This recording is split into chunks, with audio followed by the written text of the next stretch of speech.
Entonces, avisen si se entrecorta o algo, ¿no? Entonces, habíamos dicho que cuando la A es mayor que 0 y la X es mayor que 0, estoy elevando permanentemente un número mayor que 1 la A es mayor que 1. Estoy elevando permanentemente un número mayor que 1, una potencia cada vez más grande, la función obviamente se va al infinito. Pero ¿qué pasa cuando la X se va para el lado negativo? Entonces, esta se me hace menos X. Pero resulta que entonces yo voy a tener, ahora que Y es igual a A a la menos X, claro, pero esto es lo mismo que poner 1 sobre A a la X. Y ahora la X la tengo que poner positiva. Si la coloco de esta forma, esto no tendría que confundir. Si yo lo coloco de esta forma, cuando la X es negativa, le pongo directamente un número positivo acá y lo elevo a la menos 2. Pero también puedo hacer la cuenta de esta manera y en vez de usar un número negativo, usar un número positivo y cuando me dé el valor, dividirlo por 1. El cálculo es exactamente lo mismo. Se me tiene que dar exactamente lo mismo. Claro, pero entonces ahora veo que esta cuenta es la que se va al infinito, por lo tanto 1 sobre eso me tendría que ir a parar a 0. Quiere decir que para el lado negativo, esta función se hace asintótica al eje de las X. O sea, hace esto. Y esa sería la gráfica. Fíjense que todas pasan por 1 porque no importa cuánto valga A. Cuando está elevado a la 0 siempre vale 1. Lo único que sí que si A es más grande o más chico, bueno, se aplana más o menos. Por ejemplo, podríamos poner otra que haga este trabajo, ¿eh? Y esta tendría, pónganle en una sub 1 y esta una sub 2. Aquí ocurriría que A sub 1 es más grande que A sub 2. Entonces crece más rápido para el lado positivo y decrece más rápido para el lado negativo. Es lo que le haría a A en definitiva. Bueno, pero eso es cuando A es mayor que 1. ¿Y qué pasa cuando A es menor que 1? Bueno, pasa exactamente al revés. La curva esta se invierte. O sea, si A fuera más chico que 1, entonces, de nuevo, supongamos que X es positivo. Tengo igual a la X. Claro, pero resulta que un número que es menor que 1, si lo elevo a una potencia cada vez más grande, el número se hace cada vez más chico. Por consiguiente, cuando X tiende al infinito positivo, la función tiende a 0. O sea que la asíntota está al revés. Por supuesto, pasa por 1. Y cuando la X sea negativa, entonces de nuevo voy a tener, o sea, cuando X es negativo, de nuevo voy a tener A a la menos X. Bueno, pero esto de nuevo es 1 sobre A a la X. Ahora resulta que este término está tendiendo a 0. Bueno, pues entonces 1 sobre 0 tiende a infinito. Por eso la curva se va para el otro lado. O sea que ese es todo el secreto que tiene la función exponencial. No hay nada raro acá. Todas son del mismo tipo. Ahora, un número bastante usado para A es el número llamado número E, que se escribe como igual a E elevado a la X, donde E vale 2,712832. Estos son los primeros y los únicos que me acuerdo, ¿no? Pero esto, bueno, se va al infinito. Pero bueno, de eso por lo menos me acuerdo. Que también se llama la base de los logaritmos naturales. Ese número es bastante utilizado en toda la parte técnica, más que cualquier otro valor de A. Ahora lo que hay que ver es por qué razón cuando A es negativo, la función no existe. El problema estaría acá. Supónganse que hago una tabla de valores para una negativo. Tengo, por ejemplo, igual a, pongámosle, menos 2 elevado a la X. Ahora miren lo que va a pasar. Cuando X sea un número entero, no va a haber ningún tipo de problema. Se puede elevar tranquilamente. Pero, ¿qué pasa cuando X es un número fraccionario que tiene un denominador par? Por ejemplo, un medio. Supónganse, tengo 0, bueno, para 0 vale 1. Para 1, y bueno, esto valdría menos 2 a la 1, valdría menos 2. Ahí tengo la tabla de valores. Claro, pero en el medio tengo, por ejemplo, un medio. Claro, pero un medio entonces tendría, acuérdense que tendría menos 2 a la 1 medio, lo mismo que la raíz de menos 2.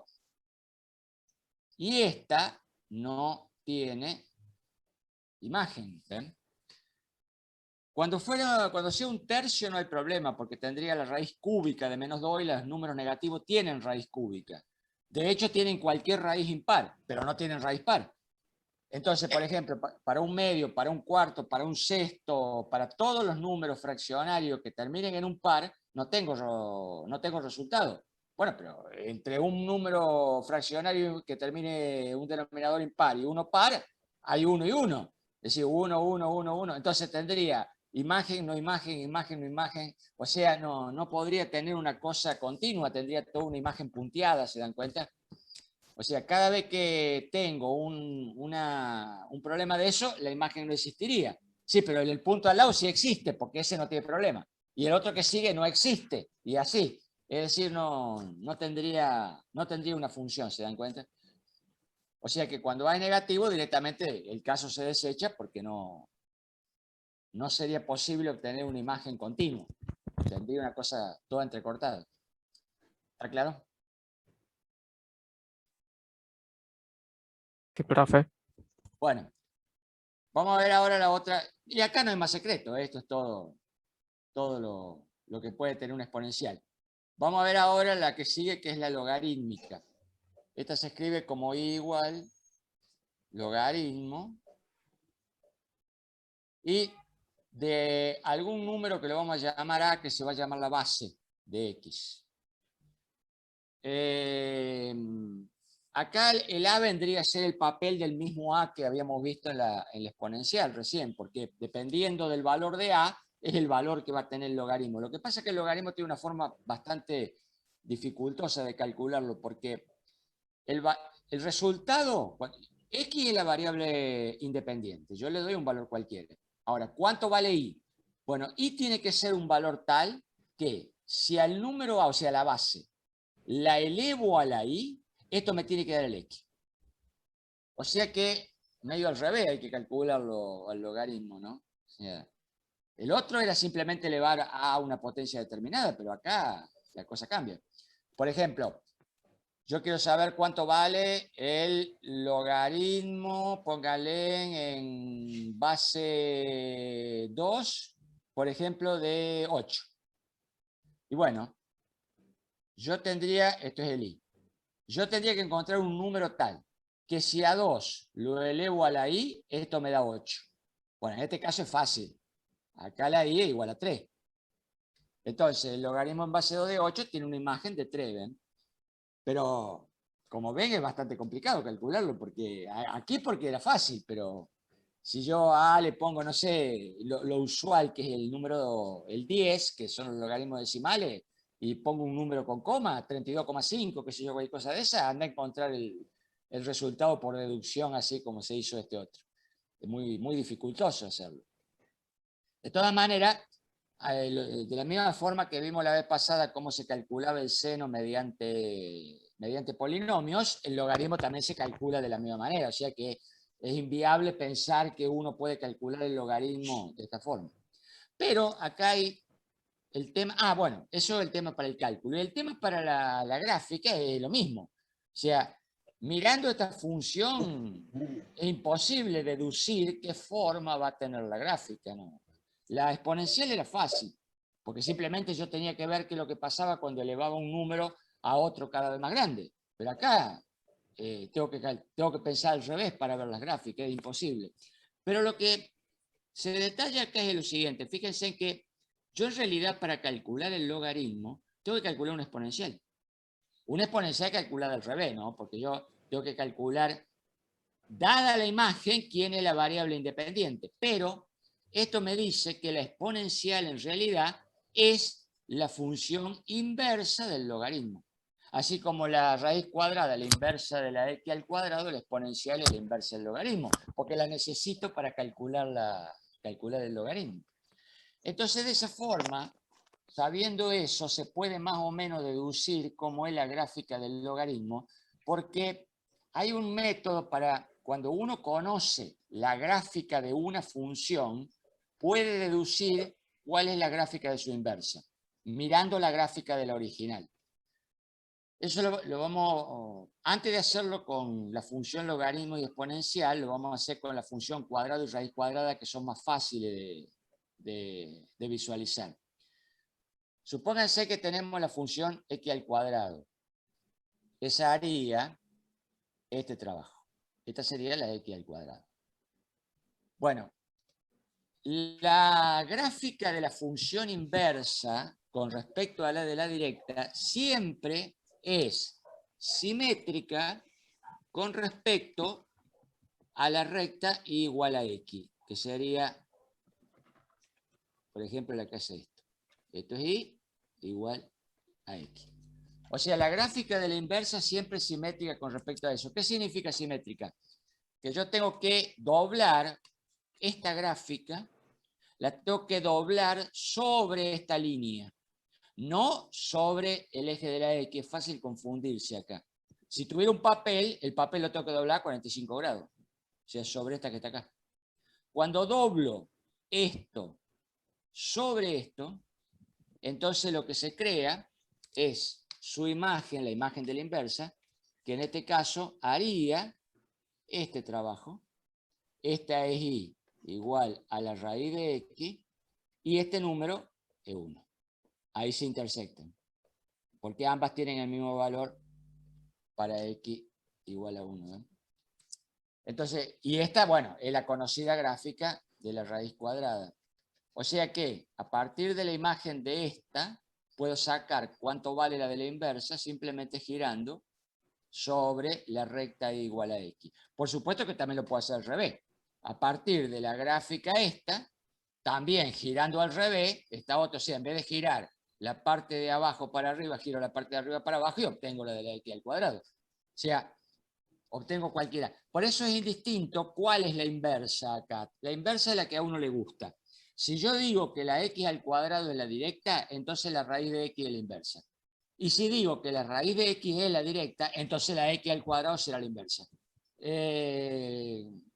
Eso es a gusto, o a quién define uno de cuál es la directa. Pero la cuestión es que mediante ese procedimiento uno puede ver cómo son las gráficas de la inversa con respecto a la directa. Entonces esto nos puede servir para visualizar cómo es la gráfica de del logaritmo, porque esa es inversa de la exponencial. Entonces, veamos. Si yo acá trazo la exponencial, esa va a ser este trabajo.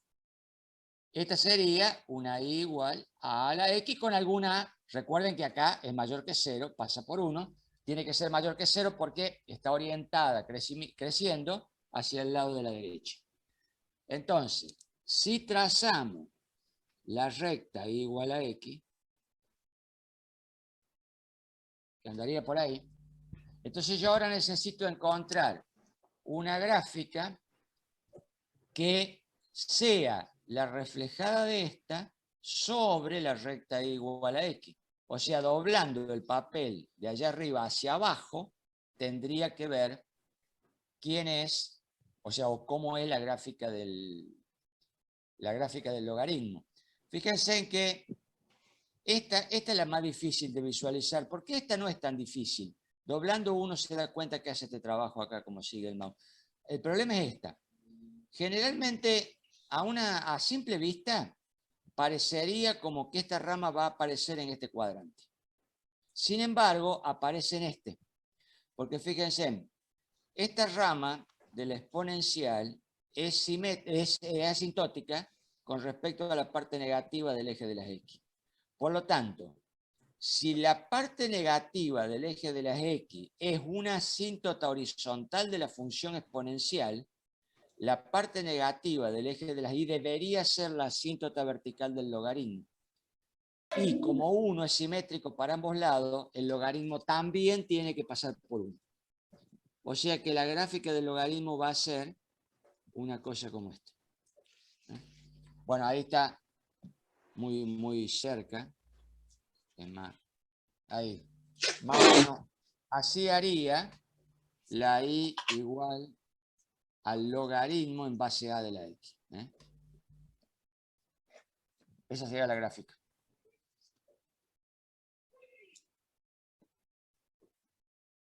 ¿Se dan cuenta? Logaritmo natural, ¿no? No, hay un logaritmo cualquiera, después vemos una cualquiera. Si fuera natural, la única diferencia, si fuera natural, que la valdría 271, pero cualquier logaritmo de cualquier base tiene esa gráfica. Obviamente que va a ser más curvada, menos curvada, qué sé yo, dependiendo del valor de A. Disculpe, profe. ¿Sí? ¿Puedo explicar de vuelta la parte en la que dijo por qué la curva del logaritmo no pasa por el tercer cuadrante? No lo entendí muy bien. Porque, o sea, acá a ver, voy a explicar todo de nuevo. Esta no es muy difícil de ver, porque si yo a esta la reflejo, es más o menos intuitivo ver que esta va a ser su resultado de la reflexión. Pero este es más difícil. Da la sensación de que si yo giro sobre este eje, esta parte de la curva, la parte negativa, debería estar acá. Da la sensación. Pero en realidad, fíjense, cuando esto acá que está acá, veamos la recta. Cuando yo doblo todo esto sobre la recta igual a x, también doblan los ejes. Porque yo, si está todo dibujado sobre un papel y lo doblo sobre la recta igual a x, no solo va a dibujar la curva, voy a rotar la curva, también van a rotar los ejes. Ahora, fíjense, si este eje girara sobre el eje este, que es el menos x, miren el trabajo que haría. Haría este trabajo y se ubicaría como el eje y negativo. ¿Se dan cuenta? No, profe. Tendrían que dibujarlo. Lo que pasa es que yo no le puedo... Si yo le pudiera... Profe, sí. perdón, agarren una hoja y hagan el dibujo y doblen. Bueno, eso sí les iba a decir. No, lo que pasa es que, vean, si yo le pudiera hacer seña con la mano, ustedes se darían cuenta, porque yo con la mano les puedo hacer cómo giraría la hoja. Lo que pasa es que no les puedo mostrar la mano acá. Si fuera en un pizarrón y le puedo mostrar la mano, sí, ahí se darían cuenta. Si no, van a tener que hacer el dibujo. No hay forma. ¿No tiene cámara? Sí, pero No tiene me van a ver. Sí, pero me van a ver la mano, pero no van a ver el dibujo detrás. Es la misma. Ah, ok. O sea, yo tengo que tener el dibujo en un pizarrón y con la mano hacerle seña, entonces ahí sí se van a dar cuenta. Pero si no, no van a tener chance, van a tener que hacer un dibujo, hacer una recta 45 grados, hacer una exponencial y girarla. Y ahí van a ver cómo se refleja, pero se refleja del lado del cuarto cuadrante, no del tercero. Porque ¿cómo se llama? La recta menos x se daría vuelta así. O sea, yo con la mano tenía, a ver si con el mouse puedo. La mano, hagan de cuenta que la flecha del mouse es la mano. Cuando gira sobre la recta menos igual a x, giraría de esta forma. Y viene a parar ahí. Se posiciona justo sobre la y menos x. Se posiciona sobre la y negativa. Entonces, ¿qué pasa? La arrastra a esta otra. Entonces, ¿esta qué hace? Se posiciona acá. Contra todo lo intuitivo que parecería que va al tercer cuadrante, va al cuarto. Sí, va al cuarto. No hay vuelta. Y si no, hagan el dibujo y se van a dar cuenta. Sí, ahora creo que entiendo. Se posiciona y no hay vuelta. O sea, la gráfica del logaritmo no está en el tercer cuadrante, está en el cuarto. Lo que pasa es que la tendencia natural es hacerla girar sobre el eje este. Y tiene que girar sobre este, o sea, tiene que girar inclinada. Profe, Sí. podría ser lógico decir que lo que está dibujado, las líneas que estén dibujadas en el tercer cuadrante siempre se van a reflejar, en el segundo cuadrante siempre se van a reflejar en el cuarto cuadrante. Sí, se reflejan en el cuarto. Y los que estén en el primero y en el tercero van a quedar en el primero y en el tercero. En el primero y en el tercero, exactamente. O sea, las del primero y el tercero quedan donde están. Por supuesto, da la vuelta, ¿no? Fíjense las curvaturas. Esta tiene esta curvatura y su inversa tiene esta otra. Lo mismo pasa con la x al cuadrado y la raíz de x. Se quedan donde están, pero con la curvatura al revés. Pero las que están en el segundo y en el cuarto se invierten de cuadrante, a su vez que se invierten de curvatura. ¿Ven? Sí, profe, ahora se entendió mejor. Gracias. Bueno, una de las utilizaciones que tiene la función logarítmica es, fíjense un detalle acá. Acá está el 1, ¿no? El logaritmo ahí vale 0. Ahora, acá está el 2. En el 2, el logaritmo vale un poco más, o sea, la distancia que hay de 1 a 2 es aproximadamente de 0,33, o sea que esto estaría un poquito más arriba del 1. Iría a parar más o menos al 1,33, una cosa así. O sea que cuando el logaritmo, fíjense, cuando el logaritmo crece de 1 a 2, está creciendo el 100%, suponiendo que 1 es la unidad. Pero la imagen crece de 1, que está acá, a 1,33 aproximadamente, que está ahí, o sea que crece solo el 33%. Cuando la variable independiente crece el 100%, su imagen crece solo el 33%. Pero eso dependería de la base, ¿no? No, por supuesto, depende de la base. Yo acá estoy tomando el 1,33, perdón, me olvidé de decirlo. Esto sería cuando es base 10. Si es base de logaritmo natural, no es 33, otro numerito más chiquito, pero el 33 sería para el logaritmo base 10. Pero fíjense un detalle. ¿Qué pasa cuando llega a 3? O sea, volvió a crecer al 100%. Sí, pero miren, ahora creció menos de 0,33. Y fue más o menos a 0,4, una cosa así. O sea, creció el 10%. Y cuando llegue a 10, o sea, cuando creció el 1000%, el logaritmo creció creció en una unidad, porque ahí vale exactamente 1. O sea que ¿cómo se llama? El logaritmo es como que atenúa el crecimiento. Eso sirve para, por ejemplo, cuando yo tengo que hacer un gráfico en donde este eje es muy largo. Por ejemplo, qué sé yo, esto va de 0, pónganle a 1000. Resulta que si el logaritmo de 10 vale 1, el de 100 vale 2 y el de 1000 vale 3. Entonces, si en vez de hacer un gráfico que vaya de 0 a 1000, hago un gráfico que vaya de 0 a 3, entonces yo puedo detallar mucho mejor entre 0 y 3 los números que detallarlo entre 0 y 1000, porque detallarlo entre 0 y 1000 depende de la longitud. Si es la longitud que está marcada acá, yo tengo que meter 1000 números acá adentro, ahí se va a borronear todo. En cambio, de 0 a 3 es mucho más, digamos, es como mucho más amplio la base que tengo para poder meter números y ver un poco mejor qué es lo que pasa con la gráfica. Por supuesto que después, si quiero tener el verdadero número, tengo que ir para atrás. Una cosa que se suele hacer es hacer la gráfica de la longitud del logaritmo, pero después acá, en vez de meter el número 3, le metemos de nuevo el número 1000. O sea, yo tengo la longitud logarítmica, pero los números reales, los números originales. Entonces, de esa forma, yo tendría una gráfica donde puedo meter un montón de valores y como quien dice, como que puedo compactar gráficas grandes en espacios pequeños. Bueno, esa es una de las Sí. tantas. Profe, Sí. entonces ahí entendí, ahora yo cuando hacía en el colegio tablas sobre gráficos logarítmicos, o sea, con Sí. escala logarítmica, que hacíamos gráficas de, no sé, la ganancia de un transistor, por ejemplo. Ah, bueno, casualmente, mire, no lo decía porque no todos son electrónicos. En la ganancia de un amplificador cualquiera. Claro, pero resulta Claro, que amplificadores operacionales, un montón. sí, pero es ganancia audible. ¿Y la ganancia audible cómo es? Yo tengo el 0 acá, yo empiezo a escuchar más o menos por ahí por los 200 ciclos, un poquito menos. Sí, pero ¿escucho hasta dónde? ¿Escucho A los hasta 20K. 20.000?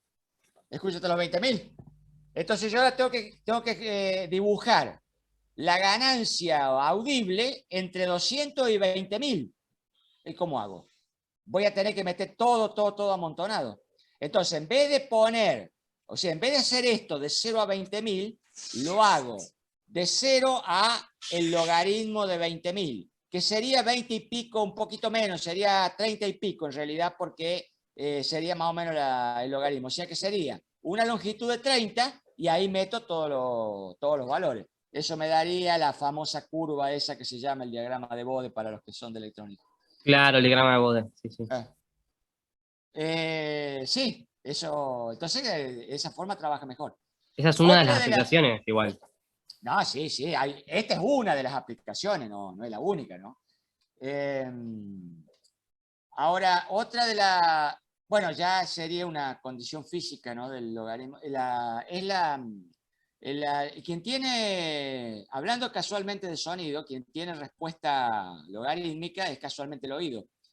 Porque, fíjense, dado que el logaritmo hace esto, y, por ejemplo, entre 1 y 2 el logaritmo solo crece el 30% cuando la variable independiente crece el 100%, imagínense el oído. El oído está escuchando según esta curva. Ahora, ¿qué pasa si yo le aumento según esta curva? Y bueno, cuando yo aumente de 0 a 1 o de 1 a 2, lo que sea, estoy aumentando el 100% la potencia de emisión de sonido. Sí, pero el logaritmo aumenta en forma relativa de 0 al 30%, o sea que solamente escucha el 30% más. Y cuando aumente del 100% al 200%, o sea, cuando le dé otra vez más volumen, el oído aumenta del 30 al 40%, o sea que aumenta solo un 10% más. Es decir, que mientras más volumen le doy en pasos del 100%, el oído está escuchando en forma cada vez más amortiguada. Obviamente que eso no quiere decir que le puedo dar, porque en algún momento lo voy a romper. No va a aguantar que yo le suba el 1000%, pero me refiero que se protege de esa manera.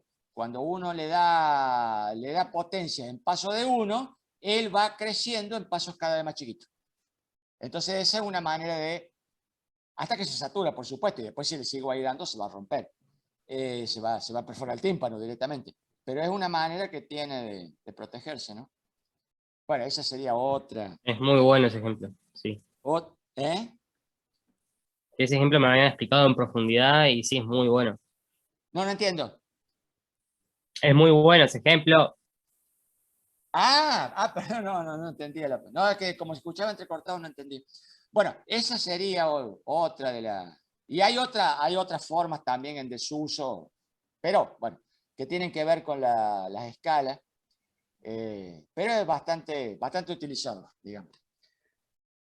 Bueno, y esto sería entonces todo con respecto al logaritmo. Bueno, de todos los logaritmos el que más se usa es el llamado logaritmo natural, que ese, en vez de escribir log A, se suele escribir como ln de x. Cuando se ve eso, ahí el A es el número E. O sea, el 271, etc. Ese es el que más se utiliza, ¿no? De todos los, bueno, a ver, el que más se utiliza. En las cuestiones naturales, en los fenómenos naturales, el que más se utiliza. En la parte técnica, el que más se utiliza en base 10. Bueno, y para terminar con todas las funciones con las que quedaría, voy a borrar, serían las llamadas funciones hiperbólicas.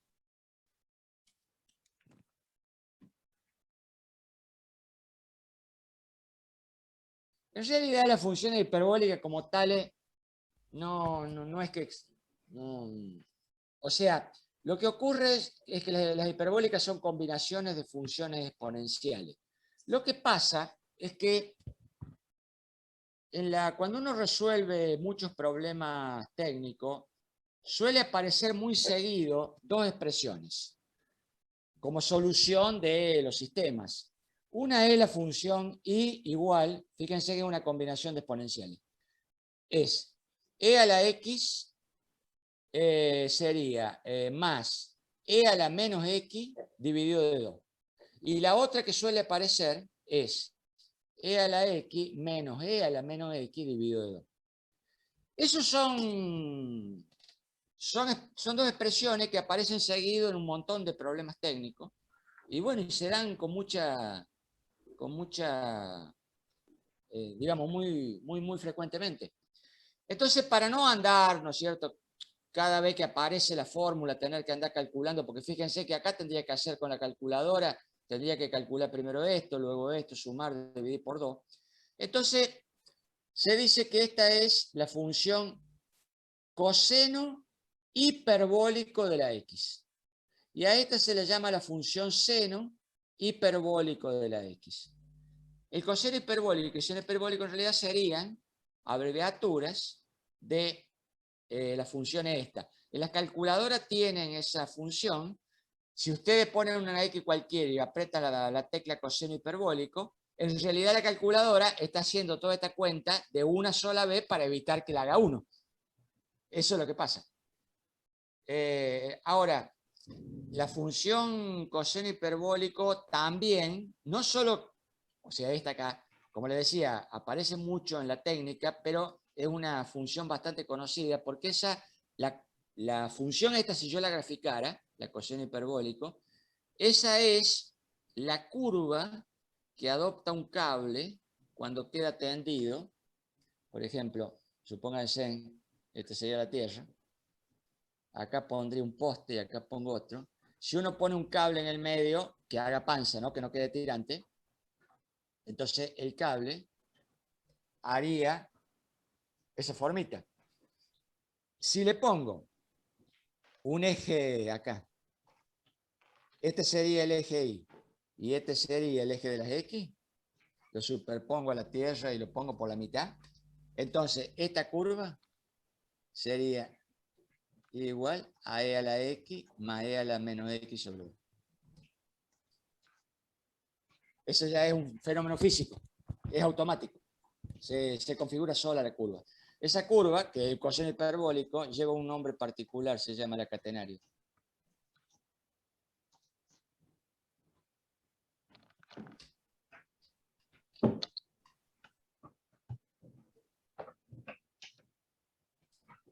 La curva del seno hiperbólico es un poco distinta.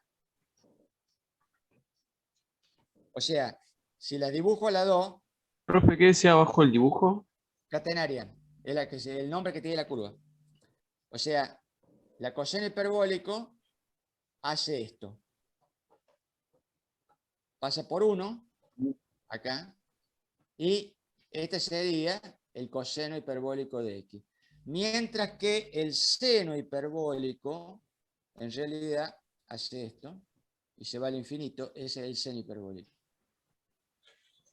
Ahí estarían las dos curvas. ¿Eh?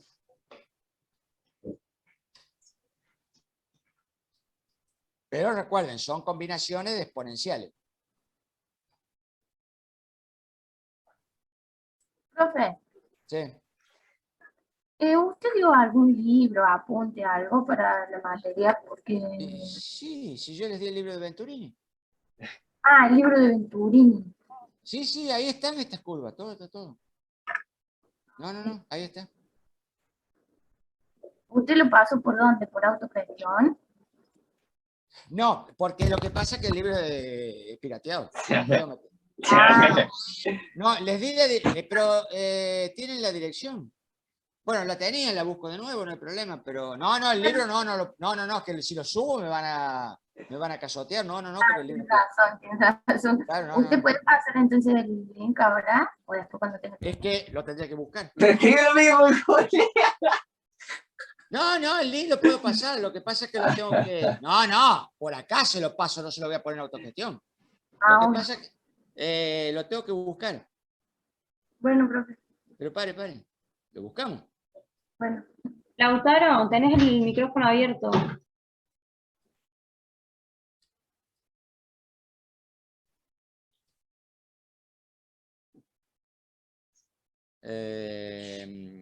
Análisis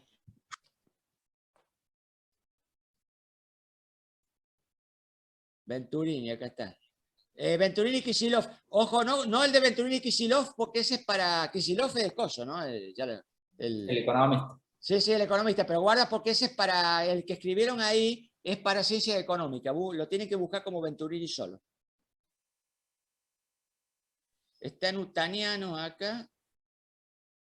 O si no, está en archive.org también. Párate un poco. Acá está el link de Mega. Y si no, a ver, a ver si lo tienen acá. Acá está, no, es una partecita nomás. Acá está el link de Mega.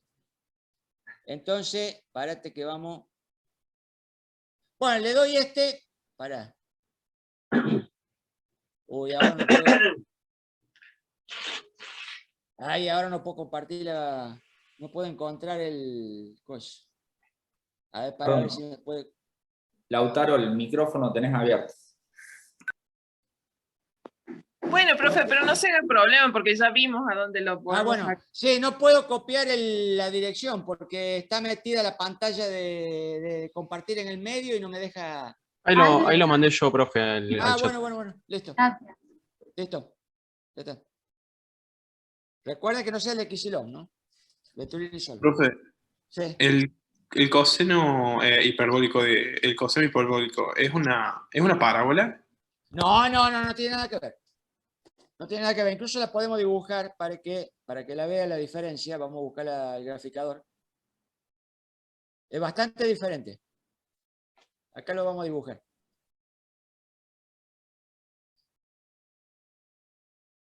Así lo ve bien.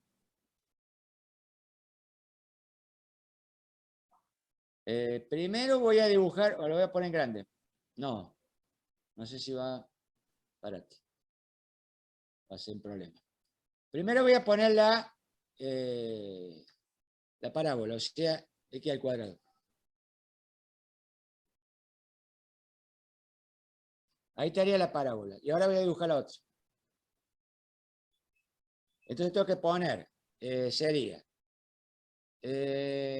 creo que era x. A ver, tengo que ver la función. No me acuerdo cómo se escribe.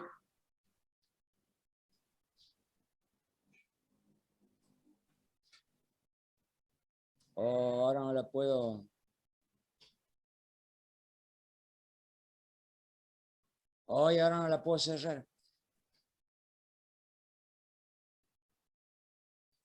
Bueno, ya voy, sí. Acá está, cerrar. Espérate. Tengo que ver. Creo que era acá el inventario. ¿Cómo se escribía la...? No, tampoco. Biblioteca. Acá está. ¿Cómo se...? Ex. Se escribe ex. Entonces, voy a poner una ecuación que sería x elevado a la x. Paréntesis primero. Y después tengo que sumar x elevado a la menos x. Todo dividido de 2. Dato inconsistente. ¿Por qué?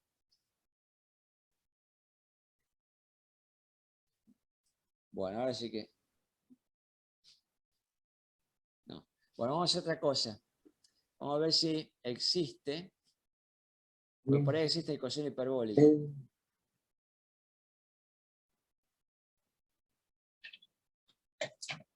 COSH. Para. No sé por qué no me deja. Bueno, entonces vamos a poner así explícita.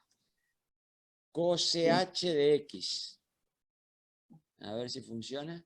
Ahí está. Miren la diferencia. La azul es el coseno hiperbólico. Mientras que la roja es la parábola. ¿Ven? Incluso si a la parábola, a esta, le pongo ordenada al origen 1 para que suba hasta arriba. Editar. Le sumo 1 acá. Miren.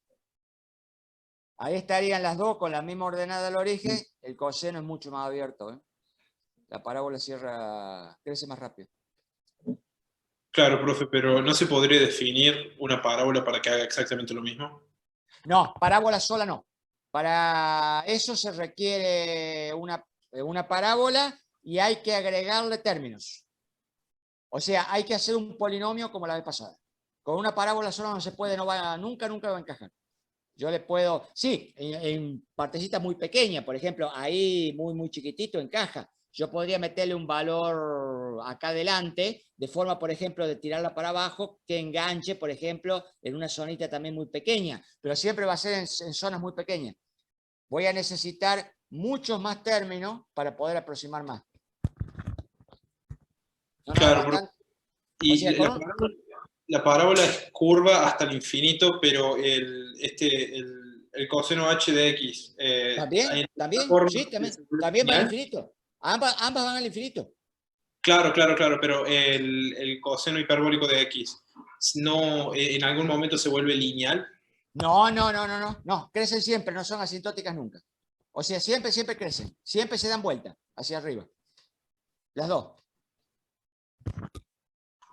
se dan vuelta. No se alinea el coseno tampoco. No se alinea porque no se alinea la función exponencial.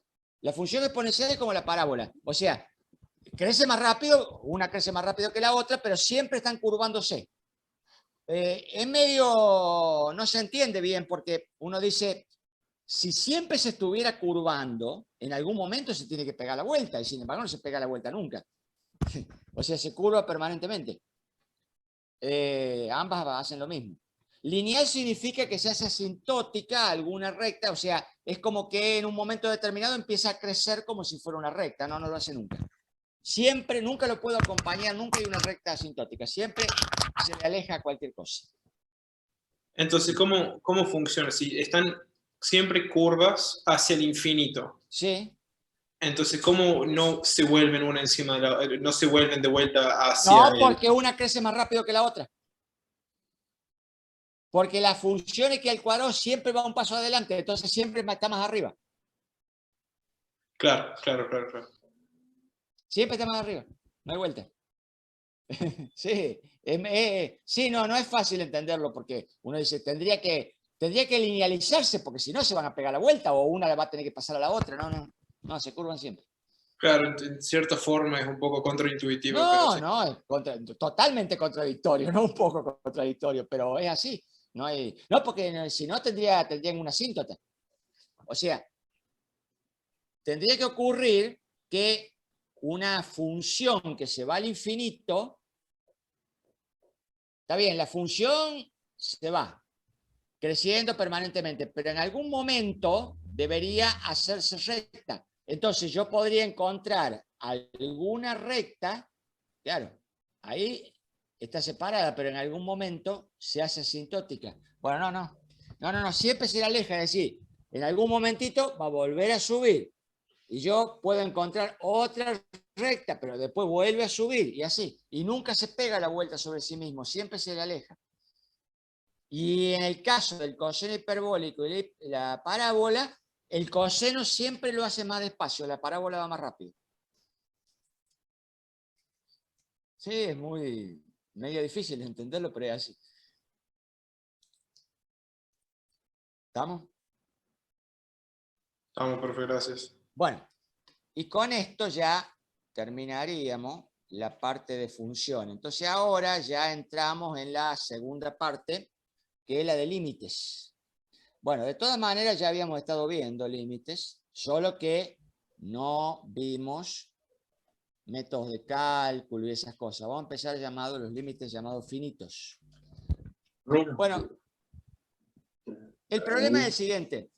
Puede ocurrir que en algún lugar una función no tenga imagen para cierto valor, llamémoslo A, por ejemplo. Es decir, a lo largo de A no existe ningún valor de la función. Pero el problema de la función en realidad está en A. Antes de A o después de A, la función sí tiene imagen. Entonces, lo que es importante ver es qué hace la función cuando se acerca al valor en donde no está definida, tanto por arriba como por abajo. Pueden pasar dos cosas: que la función se acerque a un valor determinado o que directamente se vaya al infinito. Haga ese trabajo. Si se acerca a un valor determinado, entonces decimos que estamos en presencia de un límite finito. Ese valor determinado será un cierto valor de L, pero que no es el valor de la función en A, es a donde tiende la función. En el otro caso decimos que estamos en presencia de un límite infinito. ¿Sí? Escucho. ¿Puede explicar de nuevo, profe? Eso no lo entendí. ¿Cuál de los dos? El primero. Ah. La función, lo voy a hacer aparte. La función en un lugar determinado, para un cierto valor de A, Sí. no tiene imagen. No la tiene. Ahí no hay imagen. Pero, si yo tomo un valor cercano a A, pero por arriba o por abajo, ahí la función sí tiene imagen. El tema es, ¿esa imagen a dónde está? ¿Está cerca del infinito o está cerca de algún valor finito? Por ejemplo, un cierto valor L de la variable dependiente. O dicho de otra manera, cuando la curva se acerca al punto A, ¿qué hace? Se va asintótica al infinito a lo largo de la línea punteada de A o se acerca a cierto valor determinado. Y no sé, será 5, 10 o 20, qué sé yo. Y cuando está por arriba de A, también tiene un valor. Es decir, no existe la imagen en A, pero sí existe a ambos lados. Nosotros habíamos visto esta, que era la función x al cuadrado menos 4 sobre x menos 2. Esta función se comportaba, su imagen, a pesar de que arriba es una parábola y abajo una lineal, se comportaba como si fuera una lineal. Pero fíjense que en 2, esta no tiene imagen, porque me va a dar 0 sobre 0. Entonces, ¿qué valor le voy a poner ahí? Ahora bien, si acá estaba el 2, ¿qué hacía la función? La función se comportaba como si fuera una recta. Esa recta, a medida que se acercaba al 2, su altura se acercaba al 4. Pero, ¿qué pasa? Si yo, en vez de ponerle 2, le pongo 1,99, entonces esto, cuando lo reemplace, me va a dar 3,99, una cosa así. Y cuando le ponga más cercano todavía, 1,999, esto me va a dar 3,999, así. Y cuando me pase un poquito, o sea, me pase a 2,0001, esto va a dar 4,0001, o sea, va a estar muy cercano a 4. Pero en 2 no hay imagen. Entonces la función hace eso. Y tiene un límite finito. ¿Por qué? Porque cuando se acerca al valor 2, esta se acerca al valor 4. ¿Eh? En cambio, una función como por ejemplo esta, igual a 1 sobre x menos 1, por ejemplo, fíjense que acá pasa una cosa diferente. Cuando x se acerca a 1, cuando vale 1, esto me queda 1 sobre 0. O sea que está en el infinito. Y cuando x no vale 1, pero está muy cercano, por ejemplo, vale 1,0001, y bueno, 1,0001 menos 1 me da 0,0001. 1 dividido 0,001 me da, qué sé yo, por allá por 10 millones. O sea que la gráfica ahí no tiene límite, ¿ves? Se va al infinito. O sea, cuando una función no tiene imagen, pueden pasar una de las dos. O bien se fue al infinito, o bien tenía un agujero. Si ocurre esto, entonces, como decíamos allá, estábamos en presencia de un límite infinito. Mientras que si ocurre esto, estamos en presencia de un límite finito. Lo que vamos a empezar a ver son los finitos. ¿Estamos? No sé si entendió ahora, si está más claro. Sí, profe. Bueno, entonces vamos a empezar a ver lo finito, o sea, cuando se produce un problema de este tipo. Primero, ¿cómo se escriben? Cuando hay un límite finito, generalmente aparece por un problema de 0 sobre 0. Generalmente, cuidado. Después vamos a ver que en realidad un problema de 0 sobre 0 también puede dar límites infinitos, pero ese sería un caso especial. Es decir, cada vez que yo tengo una función de la forma, una f de x dividido de una g de x, si ambas son tales que para algún valor de a dan 0, esto es que f en a es igual a g en a igual a 0, entonces cuando haga, ¿qué implica esto? Cuando haga la división f en a sobre g en a, eso me da 0 sobre 0. Por ejemplo, vamos a usar, para no usar siempre la misma, x al cuadrado menos 2, usemos esta otra que es parecida. X al cuadrado menos 25 sobre x menos 5. Este ahí. Fíjense, tengo una f de x arriba que vale x al cuadrado menos 25 y una g de x abajo que vale x menos 5.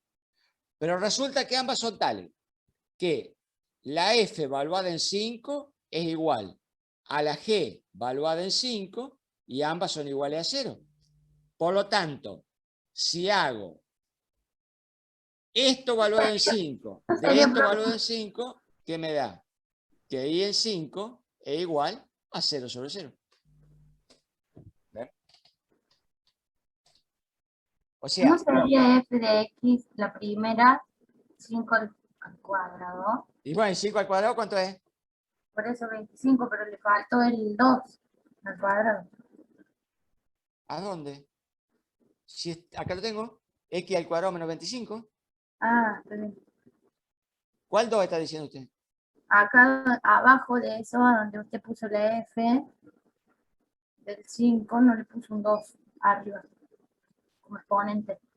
No, porque lo que quise indicar es que estoy evaluando en 5 todo esto, nada más. Ah, Entonces, ¿para qué le voy a poner? Pues ya se entiende que es un 2, porque yo, cuando me pregunten, bueno, pero ¿cómo hago la f en 5? Y vengo acá y ahí ya lo veo al cuadrado. Entonces, ¿para qué voy a claro, ¿para qué había escrito eso? Pero entonces, cuando lo evalúo en 5, y me da 0 sobre 0. Ahora, puede ocurrir, cuidado, puede ocurrir, y después lo vamos a ver, que expresiones del tipo 0 sobre 0 también se vayan a infinito, pero ese es otro problema.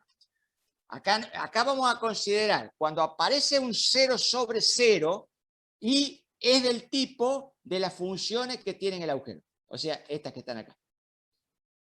Esas son las que vamos a ver como límite finito y cómo se calculan. Los límites finitos de este tipo, que como le digo, generalmente aparecen como los 0 sobre 0, en el caso del límite finito, entonces, ¿qué es lo que ocurre? Siempre tienen el mismo comportamiento.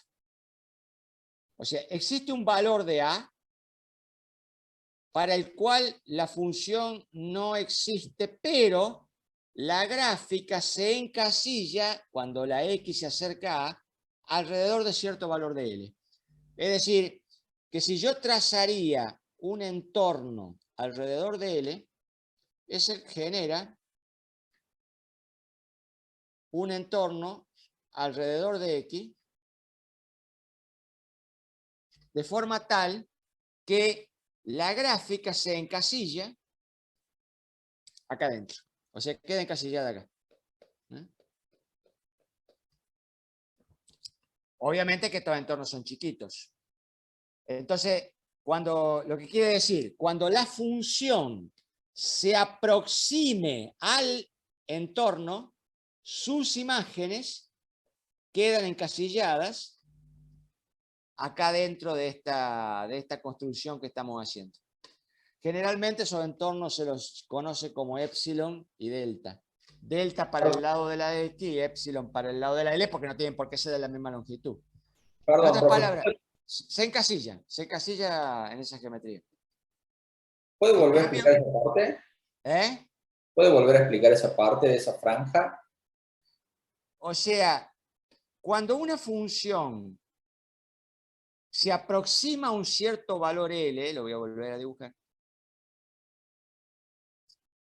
O sea, un comportamiento geométrico que tiene este tipo de límite. La función en A no tiene imagen. Pero cuando la X se aproxima al valor de L, de A, su imagen se aproxima al valor de L. Eso quiere decir que la imagen se encasilla a lo largo de cierta franja.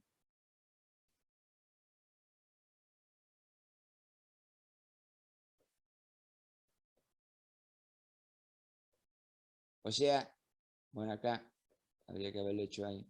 O sea, se encasilla. ¿Y para qué sirve hacer esa franja? No, O sea, ¿cuál es la función? no es que sirva para algo. Es el comportamiento que tiene. O sea, es el comportamiento. Ok. O sea, se está encasillando. O sea, tienen esa geometría. Lo que está diciendo esto es lo siguiente.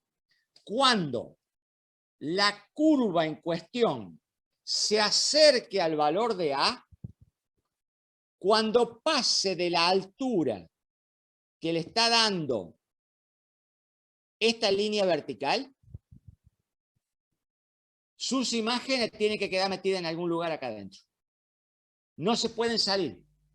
Porque si se salieran, entonces la función no se aproximaría a L cuando X se aproxima a A. ¿Y cómo determina esa franja? Bueno, no. Eso ya es el cálculo. Eso ya es el cálculo. Se puede determinar sin problema, pero ya hay que hacer cálculos para eso. Yo lo que estoy diciendo ahora, sin ningún tipo de cálculo, ¿qué es lo que está pasando? Ahora, ¿cómo la puedo determinar? Bueno, veamos.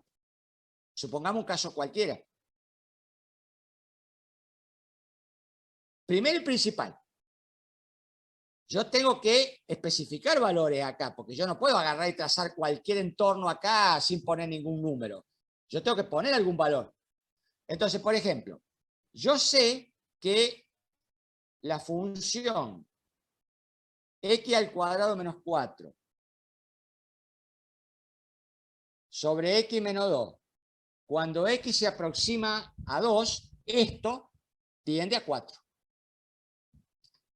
Yo eso lo sé. Es decir que esa función tendría más o menos este aspecto.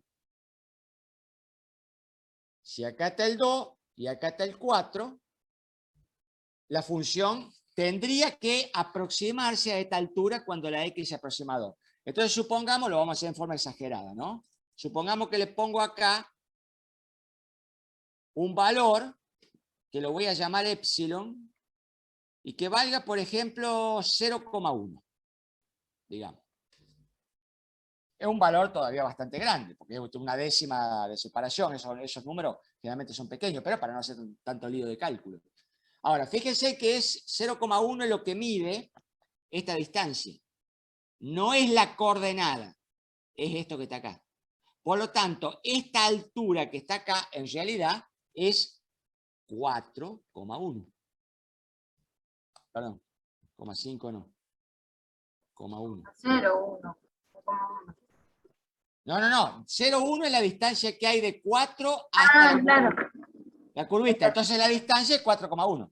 Sí. Entonces yo digo, en esta función, la función anda por acá, qué sé yo, por algún lugar. No sé por dónde anda. Pero yo lo que sí sé es que si yo esto lo tiro y lo hago tocar la función y hago la proyección hacia abajo, eso tendría que darme un entorno alrededor de 2. La pregunta es, ¿a qué distancia estaría ese entorno de 2? Bueno, no hago la cuenta. Yo sé que la función x al cuadrado menos 4 sobre x menos 2, su tabla de valores se comporta como la de x más 2. Por lo tanto, cuando acá le pongo en estable,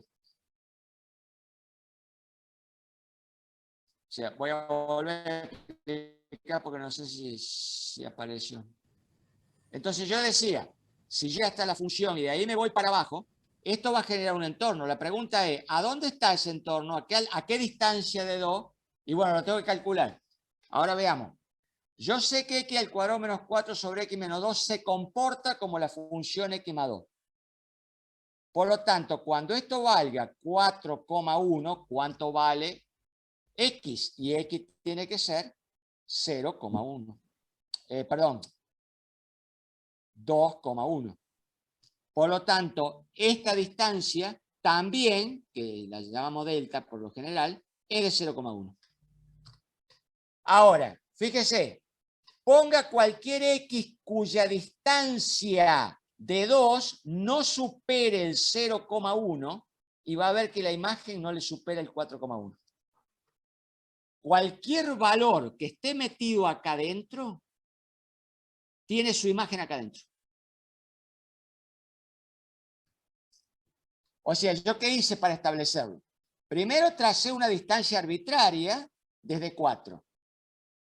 Eso calculé la proyección de la curva a dónde iría a parar del valor con problemas, que en este caso es el 2.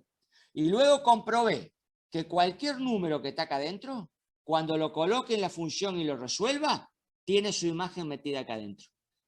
Eso pasa tanto por arriba como por abajo. Es decir, que genera alrededor, en este caso del 2, una franja alrededor del 4, de forma que la curva, cuando entra en esa franja, ya no se sale. Todos los límites finitos tienen ese comportamiento. Entonces, eso es una geometría que permite más o menos encontrar cómo sería la forma de calcular estos límites. Pero ese es el comportamiento geométrico. Fíjense en que en el caso de un límite infinito, yo no lo puedo, lo vamos a hacer acá, yo no lo puedo encasillar. Uy. Porque ¿qué pasaría? Si yo tuviera un límite infinito, eso, veamos, supónganse que acá está. Ahora bien, yo digo, supongamos que yo quiera que haya un valor de L y quiero ver si logro encasillar la función ahí. Bueno, de nuevo, hago un valor epsilon, me vengo hasta la gráfica, supuestamente que la gráfica pasa por acá, ¿no? Y luego me voy hasta acá. Entonces ahora me pregunto, ¿cualquier valor que está acá adentro tiene su imagen acá adentro? No, porque la curva está haciendo eso.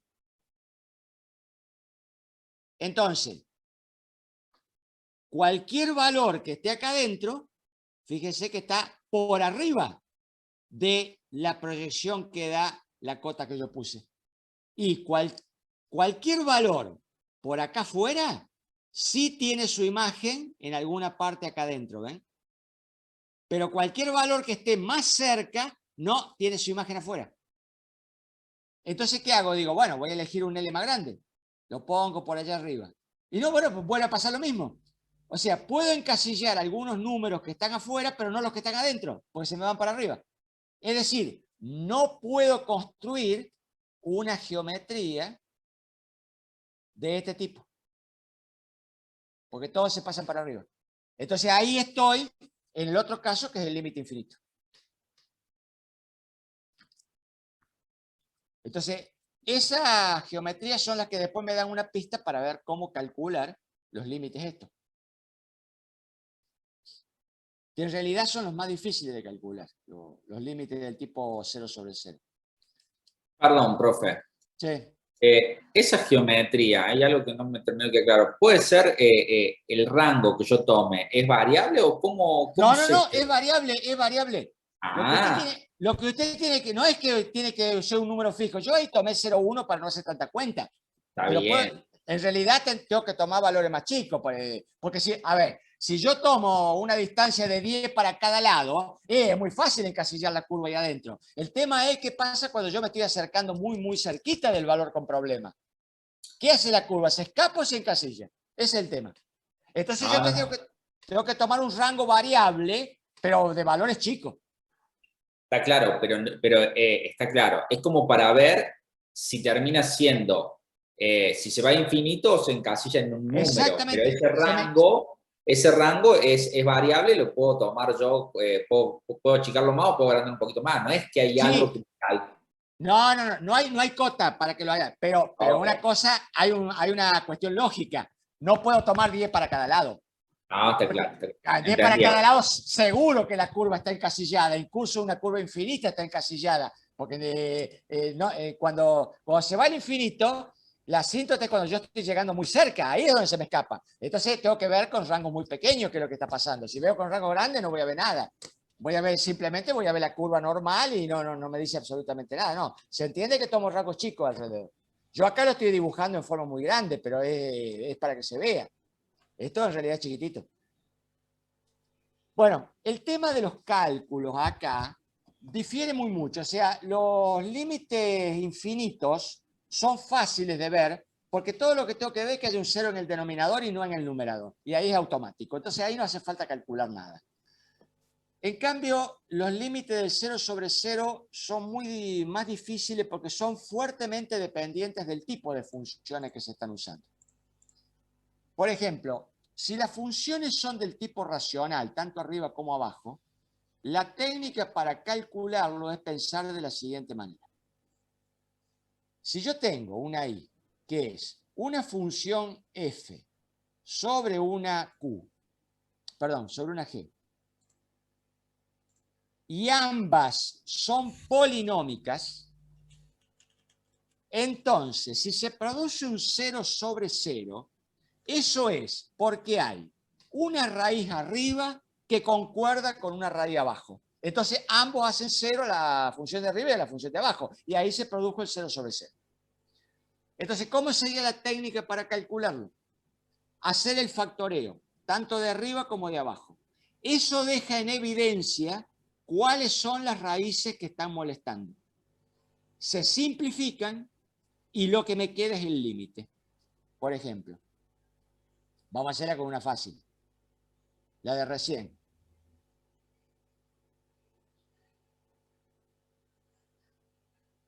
Esa es una típica de 0 sobre 0.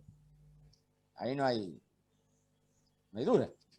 Bueno, entonces, ¿qué hago? Hago el factoreo. Arriba es una diferencia de cuadrado. Entonces la puedo escribir como tal. La puedo escribir como x menos 5 por x más 5. Y abajo tengo x menos 5.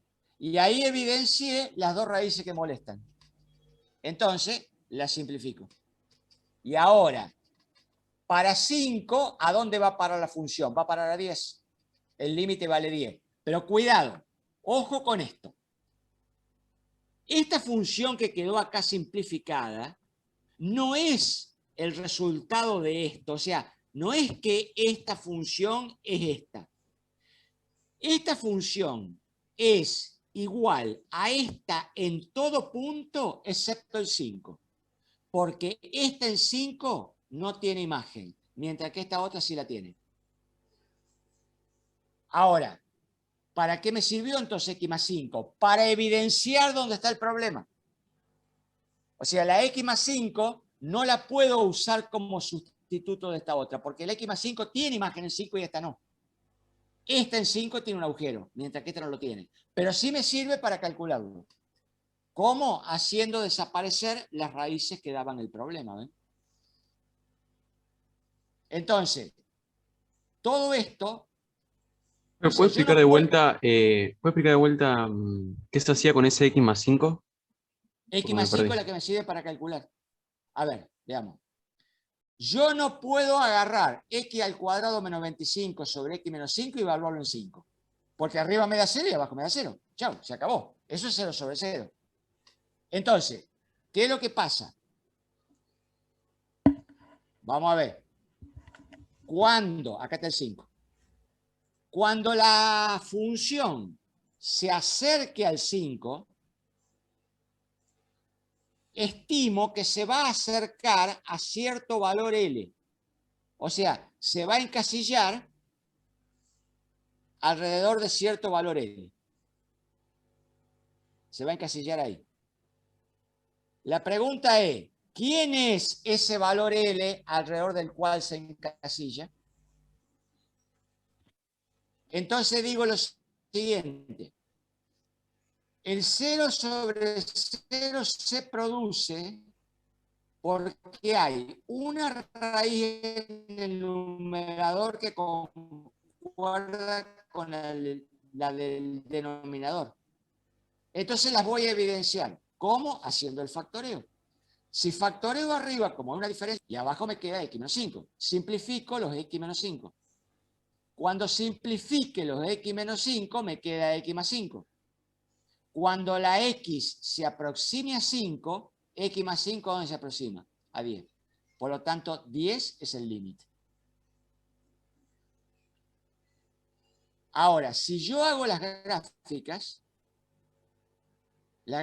son así. Son idénticas excepto en ese punto. O sea, este es el 5, este es el 10. Una gráfica hace esto y esta es la de x al cuadrado menos 25 sobre x menos 5. Mientras que la otra hace esto y esto es 10. Esta es la de x más 5. O sea, como ven, difieren solamente en un punto, pero ese punto hace la diferencia, o sea, no son la misma función. Tienen la misma tabla de valores, excepto en ese punto. Entonces la de x más 5 me sirvió para calcular el límite. Entonces la idea es, hago el factoreo arriba y abajo, simplifico las raíces que meten el problema, lo que me queda lo evalúo en el punto en cuestión y ese es el resultado del límite. Eso se escribe de la siguiente manera. Yo no puedo escribir, si yo tengo la función igual x al cuadrado menos 25 sobre x menos 5, puedo hacer una tabla de valores para todo excepto para el valor 5. Para el valor 5 lo que tengo que hacer es decir que el límite de x que tiende a 5 de la x al cuadrado menos 25 sobre x menos 5 es igual a 5. O sea, si hago la tabla de valores, podríamos hacer una tabla chiquita. Acá pongo x, acá pongo la y. No la voy a escribir de nuevo. Entonces, por ejemplo, para el valor 0, ¿cuánto vale? Bueno, vale 0 menos 25 sobre, valdría 5. Para 1 sería 24 sobre menos 4, o sea, sería 6. 6 positivo también. Bueno, y así para todos los valores tendría que seguir escribiendo. Pero cuando llego al valor 5, no puedo escribir acá al lado. Perdón, acá hubo un error grande como una casa, recién me doy cuenta. Eso no vale 5. Vale 10. Me equivoqué en uno. Cuando llego al valor 5, acá no puedo escribir 10, porque 10 no es imagen de la función. Lo que tengo que escribir es que el límite de x que tiende a 5 de la y es igual a 10. Y después sigo. 6, bueno, pongo su imagen. 7, pongo su imagen. ¿Ven? En la tabla de valores, el 10 no es imagen. El límite es el que lo reemplaza. Límite de X que se aproxima a 5 y 4, dice ahí. No, no, es la I. Lo que pasa es que estoy dibujando con el Ah, dedo. ahí. Claro, sería de X al cuadrado menos 25 sobre X menos 5. Entonces lo escribo de esa manera. Cuando una función, o sea, un límite finito, se escribe como que el límite de X que tiende a cierto valor A de una f de X es igual a cierto número L. Esto es lo que iría en el lugar de la tabla de valores en A. No su imagen, porque la imagen no existe. ¿Y cómo se calculan? Bueno, depende, como les digo. Todo depende del tipo de función. Ahora hemos calculado cuando son polinomios. Cuando son otro tipo de funciones, bueno, se calculan de otra manera. Los polinomios se factorea arriba y abajo, se cancelan las raíces que meten el problema, el resto se evalúa en ese valor y a continuación eso del límite. ¿Está claro? ¿Puedes repetir lo anterior a lo que estaba explicando antes? Antes O que sea, esto. cuando se trata de Ah, polinomios, ¿lo muestra? acá, cuando yo tengo igual a un cierto polinomio arriba, vamos a llamarlo como P, y abajo como Q. Un polinomio arriba y un polinomio abajo. Tal es que cuando yo lo evalúo a ambos en cierto número A, eso se fue a 0 sobre 0. Entonces, ¿qué hago? Eso ocurre porque existe una raíz en A, tanto arriba como abajo. Entonces, ¿qué es lo que hago? Hago el factoreo. ¿Cómo puedo hacer el factoreo? Y bueno, saco la raíz A, hago la división por Ruffini, ¿y esto qué va a dar? Eso ya lo hemos visto. Esto va a dar X menos A arriba por un polinomio que lo voy a llamar P', que es de un grado menor,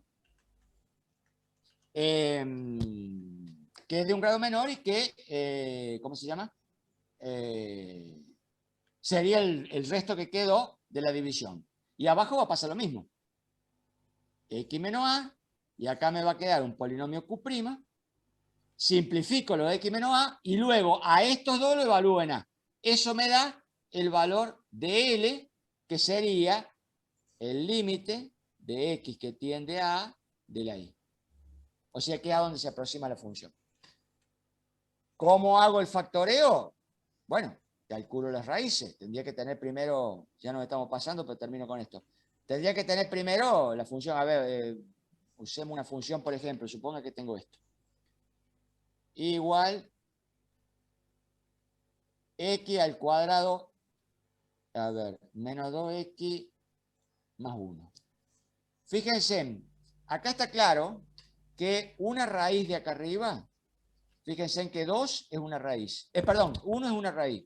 Porque 1 más 1 me da 2. Menos 2 vale 0. Entonces 2 es raíz del polinomio numerador, ¿ven? Entonces, pónganle el que pongo abajo. X menos 2. Es obvio que ese se va a 0 sobre 100. ¿Lo ven? Cuando X es igual a 2, eso sí o sí se va a 0 sobre 0. Entonces, ahora digo, bueno, ¿qué hago? Bueno, hago la división polinómica. Si esto, bueno, en este caso no hace falta porque puedo hacer un Bhaskara, pero si esto fuera un cubo o algo por el estilo, tendría que hacer la división. ¿Cómo puedo hacer? Como yo sé que 2 es una raíz, hago X al cuadrado menos 2X más 1 y lo divido por X menos 2. Esto me va a dar un polinomio que lo voy a llamar P' con un resto 0. Por lo tanto, esto lo escribo como X menos 2 por ese polinomio P' dividido de X menos 2. Cancelo estos dos, valúo a P' en 2 y eso me da el límite. En este caso abajo no hizo falta porque estaba puesto en forma lineal. Hubiera estado puesto esto un cuadrado o algo por el estilo, bueno, ahí hubiera que haber hecho todo otro cálculo. Ese es el procedimiento. ¿Eso no lo han visto en el práctico? No tenemos práctico, profe. No tenemos práctico, profe. No, ya lo sé, pero me refiero, ¿No le han pasado ejercicios? Sí, pero particularmente estoy bastante en el aire con la parte de práctica. Bueno, pero cuidado, no abarquemos todo. Ahora estamos hablando de los polinomios. Hablamos de polinomios directamente. O sea, el procedimiento es siempre el mismo. Profe, ahí puedes subir. Ah, perdón.